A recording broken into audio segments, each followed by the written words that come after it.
नमस्कार दोस्तों, story world channel में आप सभी का स्वागत है।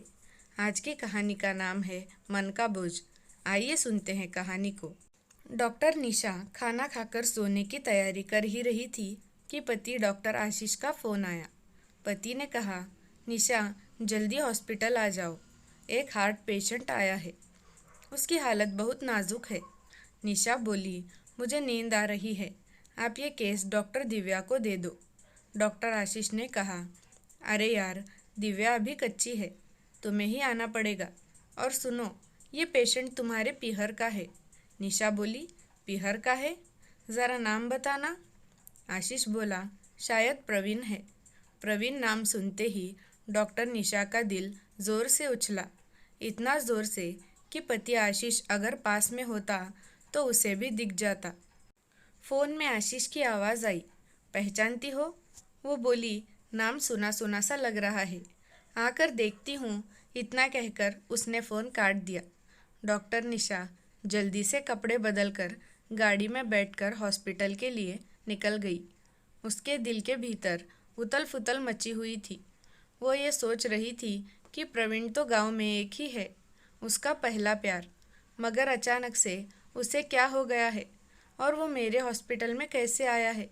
शायद उसकी हालत ज़्यादा ख़राब है, शायद वो बेहोश है।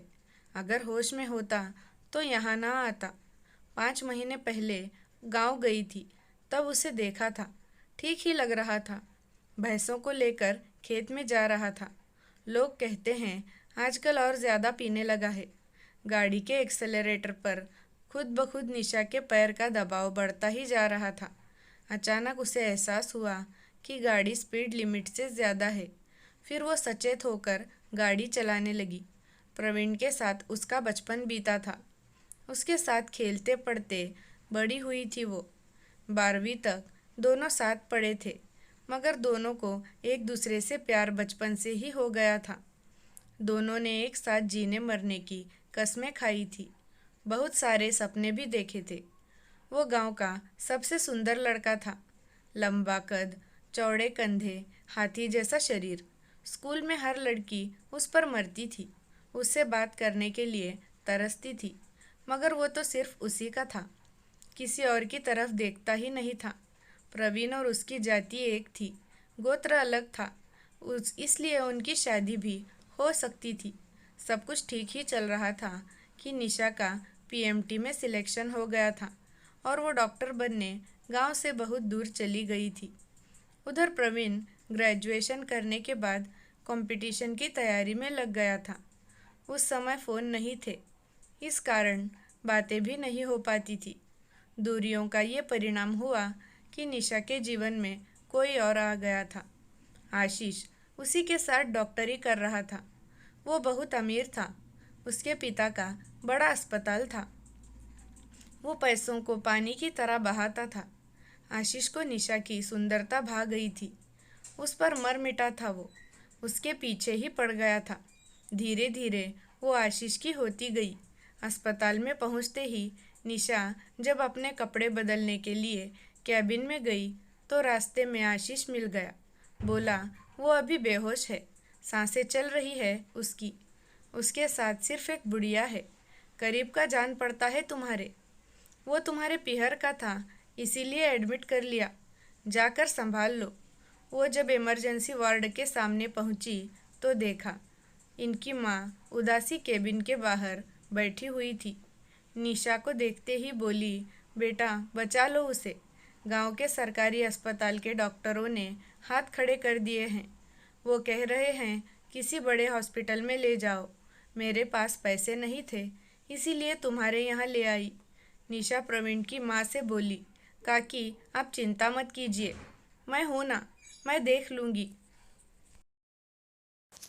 कहते हुए वो वार्ड में प्रवेश कर गई। निशा ने देखा वो बेसुध होकर बेड पर लेटा था, सांसें चल रही थी मगर होश ज़रा भी नहीं था। वो बहुत कमज़ोर लग रहा था। वो पूरे 15 साल बाद उसे इतने करीब से देख रही थी। जैसे ही निशा ने उसके हाथ के नसें देखने के लिए उसकी कलाई पकड़नी चाहिए, अचानक निशा का दिल धक धक करने लगा था। उसे ऐसा लगा जैसे वो अभी आंखें खोलेगा और कहेगा, बेवफा, छूना मत मुझे। निशा ने डर के अपना हाथ वापस खींच लिया। अचानक निशा को एहसास हुआ कि वो उसका इलाज कैसे करेगी जब उसे छूने से ही इतना डर रही है। वो हार्ट स्पेशलिस्ट थी, मगर उस हार्ट का ऑपरेशन कैसे करेगी जिसमें वो खुद रहती हो। वर्षों से वो उसे उस दिल में लिए जी रहा है। 40 से ऊपर का हो गया है, मगर अभी तक उसने शादी नहीं की।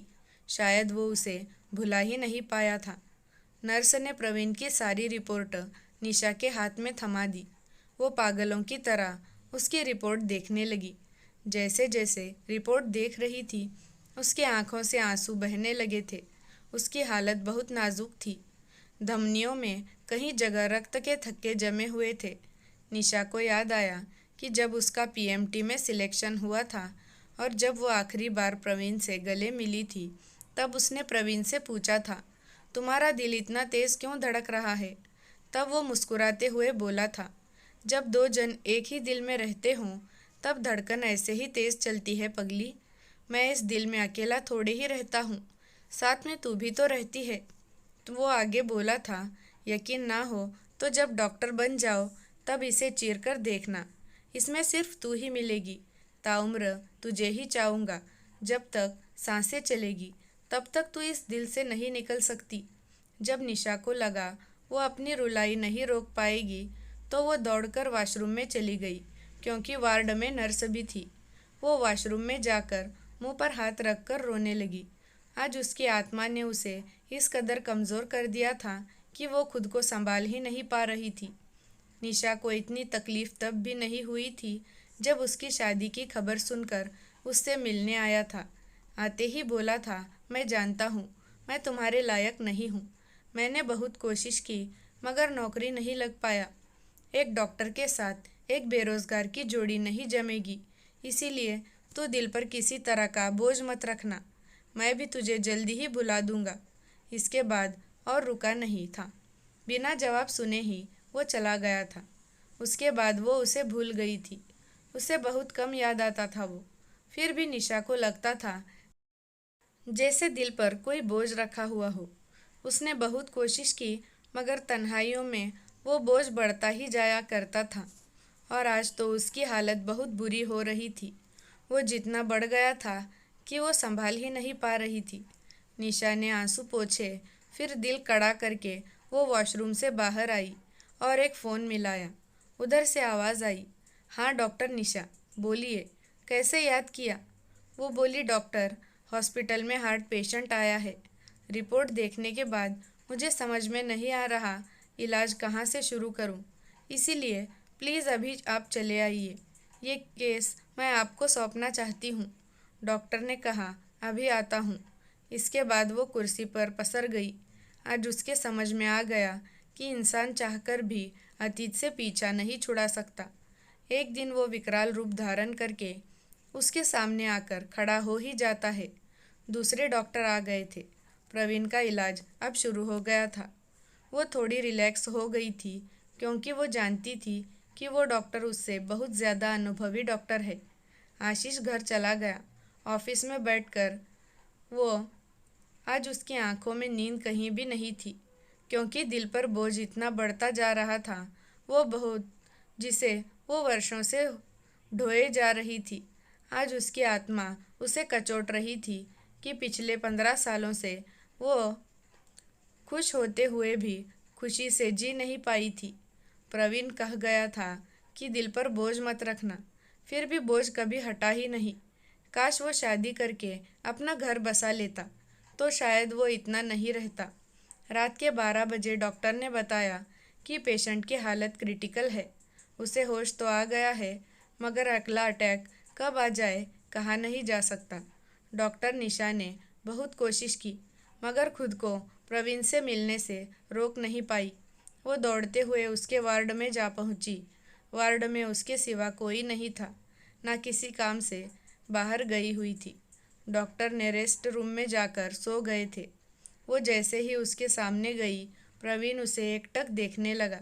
वो उसके करीब गई, फिर दोनों हाथ जोड़कर खड़ी हो गई, जैसे कह रही हो कि माफ़ कर दो प्रवीण। प्रवीण उसे देखकर मुस्कुराया। जैसे कह रहा हो कि हमेशा खुश रहो। फिर अचानक प्रवीण का एक शरीर झटके खाने लगा। वो पागलों की तरह कभी उसका ऑक्सीजन मास्क ठीक करती, कभी ऑक्सीजन की सप्लाई चेक करती, मगर प्रवीण ने ज़्यादा देर नहीं लगाई। 2-3 झटकों के बाद उसका शरीर शांत पड़ गया। निशा ने मॉनिटरिंग मशीन की तरफ देखा। उस पर चलने वाली रेखा सीधी होकर स्थिर हो चुकी थी। उसने नर्स को आवाज़ लगाई।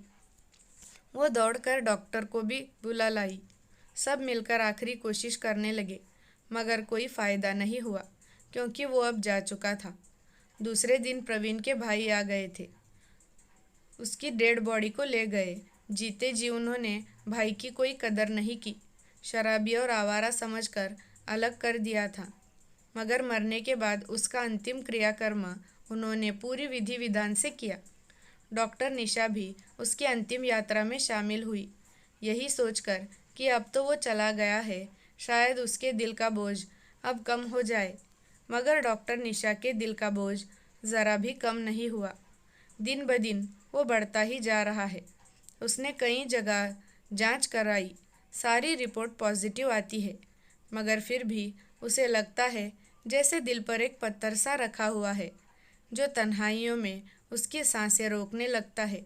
दोस्तों, किसी को दिया हुआ धोखा हमें चैन से जीने नहीं देता। इसीलिए अगर किसी के साथ रिश्ता बनाओ तो उसे सच्चे दिल से निभाओ, वरना कुछ बोझ दिल पर ऐसे बैठ जाते हैं कि कभी नहीं उतर पाते। आपको कहानी कैसी लगी कमेंट में बताना। धन्यवाद।